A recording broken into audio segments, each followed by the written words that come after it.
예레미야 32장부터 시작된 회복의 메시지는 33장에 와서 꽃을 피우고 있습니다. 특별히 33장 1절부터 13절까지의 말씀을 통해 기도하는 자에게 응답하시는 하나님의 크고 은밀한 계획과 회복의 기쁨과 충만함을 선언하십니다. 그리고 오늘 본문인 14절부터 26절에 와서 그 회복을 향하신 하나님의 약속은 반드시 성취됨을 다시 한번 강조하시고 하나님의 언약의 불변성과 영원함을 선언하고 계십니다. 특별히 오늘 말씀에서는 여호와께서 말씀하신다라는 표현이 6번이나 반복되어 사용되고 있습니다. 이는 하나님의 언약이란 것이 그 무엇을 통해 이루어지는 것이 아니라 바로 하나님의 말씀을 통해 하나님의 언약이 성취되고 있음을 강조하고 있는 것입니다. 14절부터 18절까지의 말씀을 살펴보면 하나님은 예레미야에게 회복의 날을, 그 기쁨의 날이 성취될 것을 다시금 선언하십니다. 그런데 이번에는 특별히 그 회복의 날에 다윗에게서 한 공의로운 가지가 나고 그가 이 땅에서 정의와 공의를 실행할 것이다 라고 강조하고 계십니다. 여기에 나타나고 있는 한 공의로운 가지는 바로 예수 그리스도입니다. 그러므로 이 말씀을 첫째로는 장차 주님께서 이 땅에 성육신하셔서 이루실 정의와 공의를 의미하고 있습니다. 하지만 이 약속의 말씀이 저 머나먼 신약에 일어날 사건만을 강조하는 것은 아닙니다. 이 말씀은 두 번째로 다시금 회복할 예루살렘의 회복을 나타내며 그 회복의 기쁨과 확실성을 예수 그리스도로 연결하여서 강조하고 있다라고 보시면 되겠습니다. 즉 하나님의 언약의 회복이란 것을 예수님께서 이 땅에 오실 것만큼 명확한 사실이고 정확한 뜻이다라는 것입니다. 그러므로 예루살렘을 향한 하나님의 회복은 머나먼 이야기나 뜬구름 잡는 이야기가 아니라 그 무엇보다 실질적이고 확실한 증거가 있는 언약의 말씀이다라는 것을 강조하고 있습니다.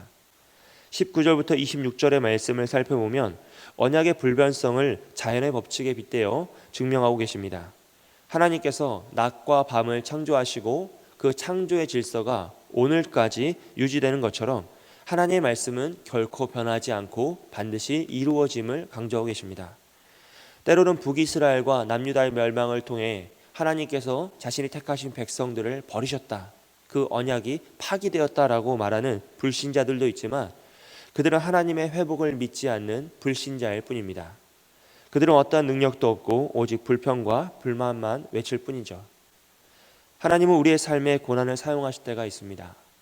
하지만 하나님의 고난의 목적은 우리의 멸망이 아니라 우리의 정결함과 우리의 연단이 있다는 것을 우리는 확신해야 합니다. 그러므로 우리는 날마다 하나님의 창조의 질서가 유지되는 세상 속에 살아가면서 그 창조의 질서를 누리듯이 우리를 향하신 하나님의 언약과 그 말씀은 결코 변하지 않으며 언제나 우리와 함께하고 오늘도 성취되고 있음을 믿어야 합니다. 우리를 향하신 하나님의 계획은 변함이 없습니다. 그리고 그 사실을 믿을 때 우리의 삶에는 회복의 역사가 시작되는 것입니다. 오늘 말씀을 통해 우리는 언약의 확실성과 불변성을 붙잡길 바랍니다. 또한 그것을 붙잡고 함께 기도하길 소원합니다. 2020년은 아마도 우리의 인생 가운데 가장 뜻대로 되지 않는 해인 것 같습니다. 그 누가 이럴 줄 알았겠습니까? 우리가 생각했던, 우리가 연초에 계획했던, 또 우리가 꿈꾸던 모든 것들이 잘 이행되거나 잘 이루어지거나 잘 실천할 수 없는 환경에 처한 것이 우리 모든 전 인류의 삶인 것 같습니다. 하지만 그럼에도 불구하고 하나님의 말씀은 오늘도 역사하고 계시고 우리를 향하신 하나님의 계획은 오늘도 성취되고 계심을 믿습니다. 이 상황이 우리의 뜻대로 펼쳐지지 않을지라도, 온 세상이 계획대로 운영되지 않을지라도 하나님의 말씀은 여전히 살아 숨쉬며 우리를 붙잡고 계심을 믿습니다. 사랑하는 광역교회 성도 여러분, 오늘 우리의 삶이 계획대로 되지 않을지라도, 때로는 너무나 큰 고난이 우리 앞에 닥칠지라도, 삶이 너무 우울하고 어두움이 찾아올지라도 포기하지 마시고 낙담하지 마시길 바랍니다. 창조 이후 오늘까지 단 하루도 변함없이 아침이 되면 해가 뜨고 밤이 되면 해가 지고 있습니다. 마찬가지로 우리를 향하신 하나님의 사랑은 오늘도 변함이 없이 우리를 붙잡고 계심을 믿습니다. 우리를 구원하신 하나님의 은혜는 오늘도 변함없이 우리를 붙잡고 계심을 믿습니다. 우리를 붙잡고 계신 하나님의 말씀은 오늘뿐 아니라 영원 불변한 언약의 말씀임을 믿습니다.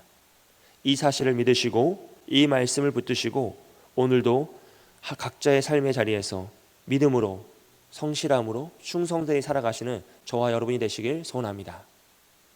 오늘 말씀을 기억하시고 하나님의 말씀은 불변하며 반드시 이루어진다라는 사실을 확신하시고 오늘 우리의 삶 가운데 만나는 어려움을 믿음으로 이겨내시고 모든 상황 가운데 오직 믿음으로 오직 말씀 붙잡고 나아가시는 저와 여러분이 되시길 주님의 이름으로 축복드립니다. 함께 기도하겠습니다.